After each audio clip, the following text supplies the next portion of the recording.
YouTube, c'est complexe. Il y a les vidéos what the fuck, les sketchs, le gaming, les clashs, les conférences, les chats, la cuisine, la musique, les sciences et maintenant la politique. Nous sommes début avril 2017 et cela fait déjà 3 mois qu'on vous parle presque uniquement de la campagne présidentielle. Dans quelques semaines, ce sera le premier tour et on saura si les stratégies sur internet auront joué un rôle sur votre vote. Bienvenue dans cette vidéo qui se baptise sobrement Comprendre la politique sur YouTube. Bonjour. Bonjour Tristesse. On peut se demander qui il est. Au coin du feu. Comment que ça marche l'évasion fiscale, sa mère? Et tout le monde s'en fout. Expliquez-moi cette... Et merde. Swag.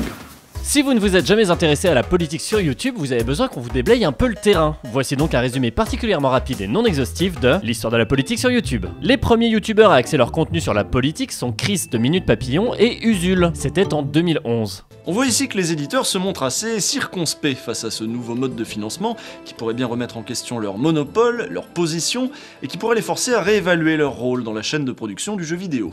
Il faut dire que le financement participatif réunit beaucoup des avantages de l'actionnariat sans pour autant en avoir tous les défauts.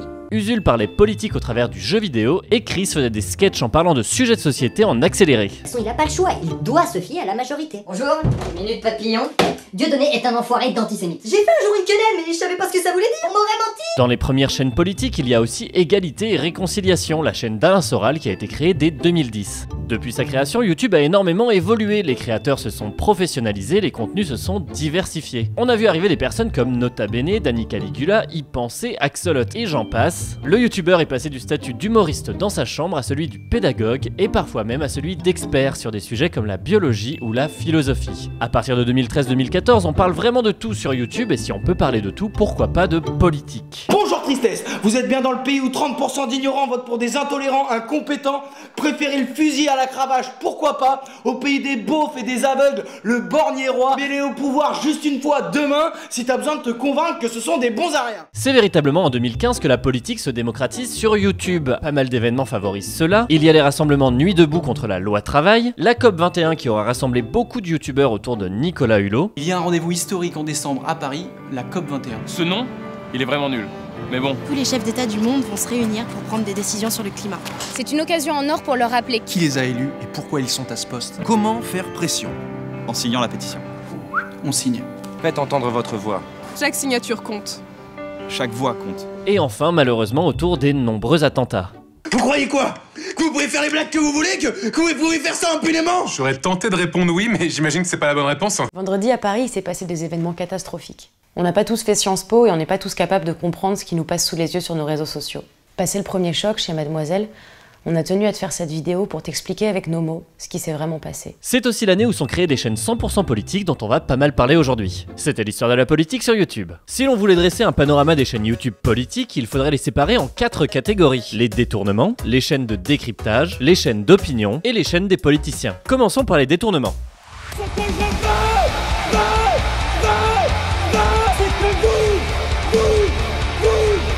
Vous avez dû en voir passer pas mal sur votre fil d'actu, c'est du divertissement qui s'attaque à la classe politique en général. Remixes musicaux, montages, tous les candidats y ont eu droit. Mais qu'on laisse ma femme en dehors de ce débat politique.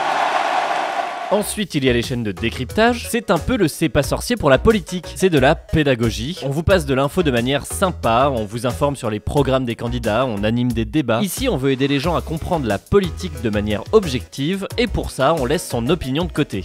5 351 €, c'est la rémunération nette d'un député. Est-ce que c'est beaucoup, est-ce que c'est pas assez? Ça c'est une question que vous pouvez vous poser, à laquelle vous pouvez répondre. Si on compare par rapport au salaire médian des Français qui est à peu près à 1700 €, c'est très bien payé. Si on compare par rapport, je sais pas moi, à des chefs d'entreprise du privé, etc., c'est payé que dalle député. Mais ça c'est une opinion que vous devez vous faire de votre côté. Moi j'ai évidemment pas la réponse. C'est ce qui sépare ce type de programme de la catégorie suivante, les chaînes d'opinion. Et là on touche à quelque chose d'un peu sensible. On parle ici des youtubeurs qui donnent leur avis sur une situation. Peu importe la forme, peu importe le niveau de sérieux des sources qu'ils utilisent, ils donnent leur avis. Et c'est très important car ils offrent un point de vue subjectif sur une situation et s'insèrent donc très souvent dans un courant politique. C'est pour cela que les anglo-saxons appellent ces youtubeurs les influenceurs. Leur contenu oriente les débats selon une certaine vision du monde et peuvent donc en théorie influencer les opinions de leur audience. C'est la catégorie la plus dense des chaînes politiques sur YouTube, c'est également la plus hétérogène et on y reviendra juste après. La dernière catégorie est la plus récente puisqu'en lien direct avec les présidentielles, les chaînes politiques des candidats. On parle ici donc de communication politique dans le but de se faire élire, et ça aussi on développera juste après. C'était le panorama du contenu politique sur YouTube. En cette période d'élection, tout ça est en ébullition. Tous les jours, vous voyez passer ces vidéos sur votre fil d'actu ou dans vos suggestions YouTube. Si vous êtes plutôt de gauche, vous avez sans doute des vidéos d'Ozon Causé ou de Nicole Ferroni. Si vous êtes de l'autre côté de l'échiquier politique, sans doute avez-vous des suggestions de TV Liberté, Marine Le Pen ou Alain Soral. Sachez simplement que ce que vous likez et partagez influence ce qu'on vous propose, et on vous propose toujours du contenu que vous pourriez potentiellement aimer. Il est donc difficile sur internet d'avoir accès à un contenu qui n'épouse pas vos opinions politiques. Et le danger là-dedans, c'est de ne pas voir l'influence réelle des autres candidats. C'est l'une des raisons qui explique la surprise après l'élection de Donald Trump. Aucun journaliste et aucun citoyen démocrate n'avait vu son influence grandir sur internet, car ils étaient complètement coupés de cette partie-là de l'information. J'espère que cela ne vous arrivera pas, et je vous invite donc à naviguer entre tous ces types de programmes pour ne pas passer à côté d'un phénomène que les algorithmes de Google et Facebook vous auraient caché. C'était un premier conseil sympa. Maintenant qu'on connaît le contenu sur YouTube et qu'on sait qu'il faut regarder un peu de tout, revenons sur les chaînes d'opinion. Les chaînes d'opinion. Les contenus des chaînes d'opinion sont les plus partagés sur YouTube et Facebook. Au cours des 2 derniers mois, ce sont les vidéos d'Ozon Causé qui ont pété les records de partage et de nombre de vues. Et donc il a squeezé la case élection parti politique. Et c'est ça qui fait sa force. C'est que comme on l'a pas vu tremper dans 1000 magouilles, comme on voit sa gueule à la télé uniquement depuis 3 ans, et ben on peut construire une image complètement nouvelle, fraîche, de renouveau,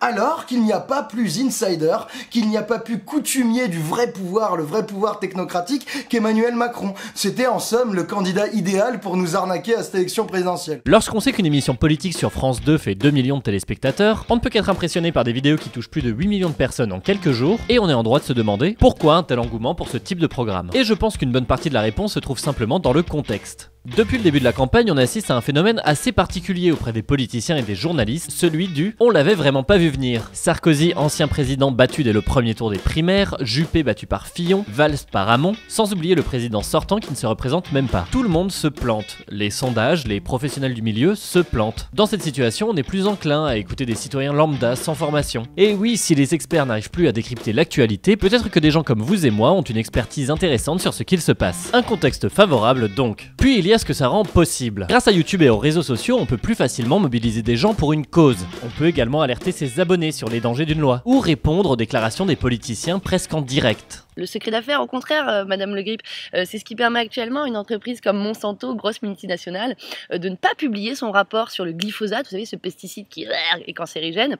Et vous, votre loi permettrait qu'en plus Monsanto puisse nous attaquer si jamais on dévoile cette donnée comme quoi c'est vraiment cancérigène. Donc c'est dommage, voyez, au motif de protéger les PME, vous allez permettre à des multinationales de se développer sur le dos de notre santé. C'est con, Sternant. Internet est donc un très bel outil démocratique. D'ailleurs, c'est sur Internet que la parole est la plus libre. YouTube permet une véritable pluralité d'opinions. L'une des critiques récurrentes concernant les médias traditionnels, c'est le fait qu'on entend toujours les mêmes experts qui disent tout le temps la même chose. Sur Internet, on trouve de tout et en proportions assez équivalentes. Des pro-Trump, des contre-Trump, des bobos, des anti-bobos, des pro-Mélenchon, des pro-Marine. Alors bien sûr, ça a des revers, il faut accepter d'entendre de tout. Et certains propos peuvent choquer, et certains propos n'ont peut-être pas leur place, même sur internet, ça se discute. Mais finalement, c'est aussi ça la société, ça n'a pas de filtre. Vous êtes assis dans un bar et vous entendez des propos qui ne vous plaisent pas toujours. Et pourtant, ça ne vous empêchera pas de retourner dans un bar. YouTube est à l'image de cette société. On y parle librement et on se confronte.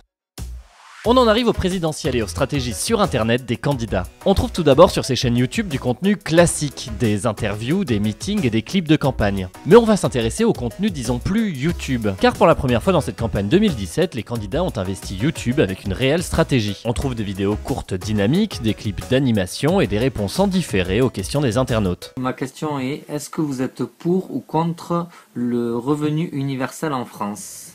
Non.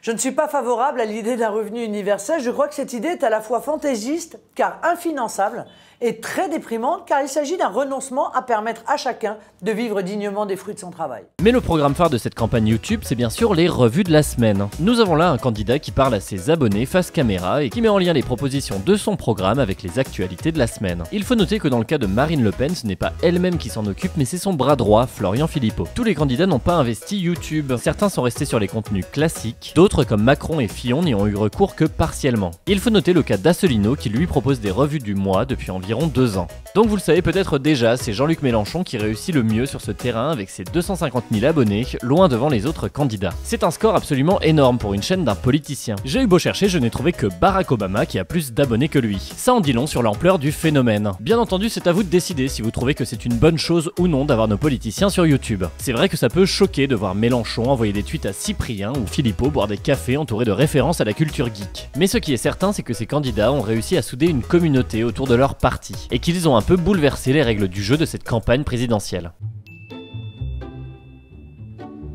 On peut se demander si la tendance va durer après l'élection en mai. Est-ce que YouTube et les réseaux sociaux vont maintenant faire partie de la vie politique de la France, au travers non seulement de ses youtubeurs mais aussi de ses politiciens? Va-t-on avoir un président qui tweet et qui fait des revues de la semaine? C'est possible, Trump vient d'ailleurs de lancer le concept sur sa chaîne YouTube. Et allons plus loin, va-t-on avoir des députés, des maires qui vont se lancer dans l'aventure YouTube? Ou bien va-t-on voir des youtubeurs se lancer dans l'aventure politique? Car oui, YouTube permet de belles choses. On peut s'informer différemment, partager nos opinions et nous rassembler autour de causes ou de personnages pour avoir un nouvel impact sur la vie politique. Cette arrivée sur internet des candidats à la présidentielle a modifié un peu la relation que nous entretenons avec eux. On saura très vite si tout ça s'inscrit sur le long terme, et si à partir de maintenant il sera normal d'échanger avec nos politiciens de cette manière. C'est peut-être le début d'une nouvelle forme de démocratie plus participative, avec un lien plus rapproché entre électeurs et dirigeants. Ou bien peut-être que tout ceci n'était qu'une stratégie de communication parmi d'autres qui ciblait le vote des internautes.